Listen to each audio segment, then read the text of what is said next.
Hello again, kids. I'm glad to be back with you today. So yesterday we talked about the Last Supper. We've talked about what they did to get ready for the supper.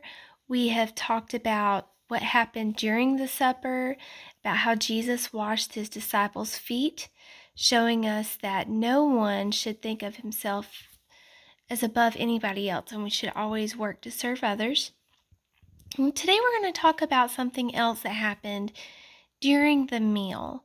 During the meal, Jesus told his followers that one of them would betray him.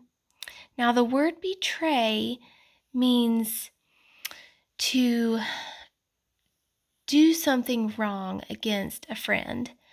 So, say you told your friend you were going to do something and you didn't do it. That's kind of like a betrayal. Well, does anybody know which disciple betrayed Jesus?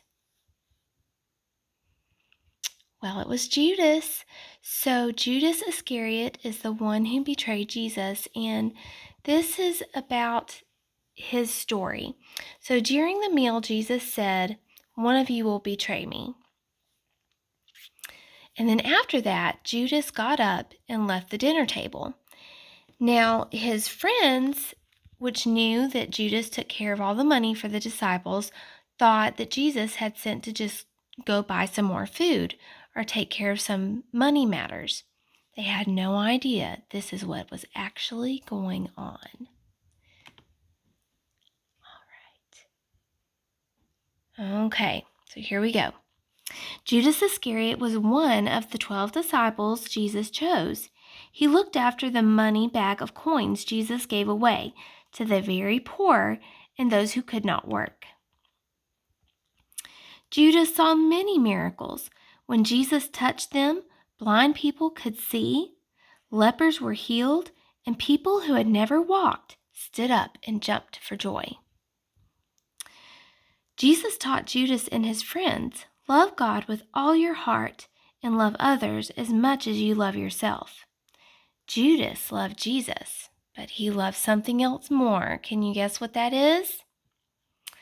Money. Judas loved money more. The temple leaders wanted to get rid of Jesus, so Judas offered to show them where to find him if they paid him some money. They gave him 30 silver coins. Judas took the temple guards to the Mount of Olives to find Jesus. As he went to greet Jesus with a kiss on the cheek to show them who to arrest, Jesus asked, "Judas, will you betray me with a kiss?"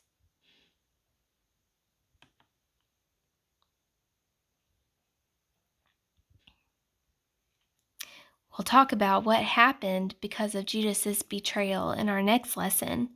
But after this bad thing happened, Judas was very, very sorry. He tried to give the money back, but the temple leaders wouldn't take it. So he threw it on the temple floor and went off and did away with his own life. The temple leaders wondered what to do with the money and used it to buy some land outside of Jerusalem, where potters used to dig clay to make pots.